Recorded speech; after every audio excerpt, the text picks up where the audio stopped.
All right, welcome back into Great Day, Washington. We love to celebrate females on this show, and today we have a first. That's right. Sergeant Major Viridiana Lavalle is the first female Army military working dog program manager and the top dog handler in the U.S. Army Military District of Washington. The Army allowed her to pursue her passion of working with animals, and Sergeant Major Lavalle joins us today along with Sergeant Justin Peyton, a military working dog. Nick is also here. Thank you so much for being here on Great Day, Washington. Thank you. Thank you for having us. Of course. Can you tell us a little bit more about the military working dog program? Yes, our Army Military Working Dog program consists of over 500 military working dogs supporting worldwide contingency operations. We are all dual-purpose military working dog teams, so that has a patrol detection capability. So essentially, they're trained to detect either drugs or explosives. And you are the U.S. Army's first female manager of this program, right? Yes, ma'am. How did that come to be? Well, I've been in the Army since 2001. I've been in the K-9 program since 2003. So for 20 years now, this is my absolute life passion. I've served in a variety of different positions, a lot of professional development courses, military working dog course, advanced K-9 course in the civilian industry, and even the Sergeant's Major Academy to be able to serve in this position and manage the program. Wow. And can you tell us a little bit about the day in the life of a working military dog like Nick here? Yep. So usually we start off with feeding the dogs, making sure that their kennel facility is clean, and then we perform our health checks on our dogs. The biggest chunk of our day consists of training. That's patrol, obedience, and detection training, just to make sure that we're ready for any situation that arises.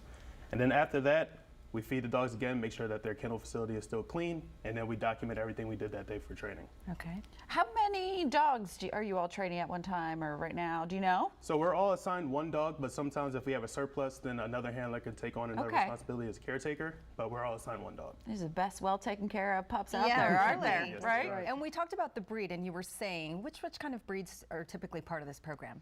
German Shepherds, Dutch Shepherds, and Belgian Malinois. Okay, with the pointy ears, what you said, Pointy not the ears. floppy ear.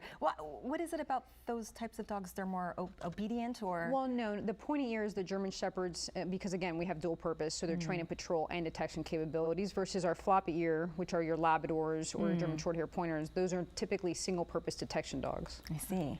So when you joined this program and started training with the dogs, became the first manager of this program, what did that mean to you, to be the first female holding that position? It was very humbling, and it's an honor to be able to be in this position. I mean, honestly, I dreamed about it since I was a young handler, and to be able to fulfill this position, it's a great responsibility. And essentially now I'm just ensuring that all of our handlers have exactly what they need to be able to fulfill their mission sets across the world. I'm guessing you've always had a love for animals, right? All of you must have to really Absolutely. take part in this. Right. I fell in love with Rin Tin Tin. I don't know if you remember. Yes, Rin Tin Tin. absolutely. But that's how it started. And then I was in ROTC, and my instructor, Master Sergeant Alexander Poole, he played the movie War Dogs, which talks about Vietnam dog handlers, and I knew right then and there I'm going to join the Army to be a dog handler. That's so awesome. What about deployments? How does that work with the animals?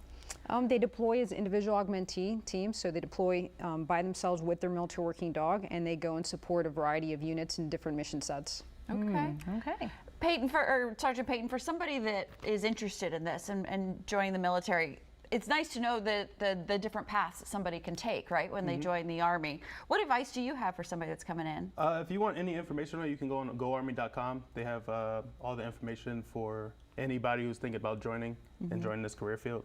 It's a great career field. I would suggest anybody to join. Yeah, I love it. But it's very competitive, right? It is very So how do you get a leg up? Yeah, really. A paw up. How do you get a paw up?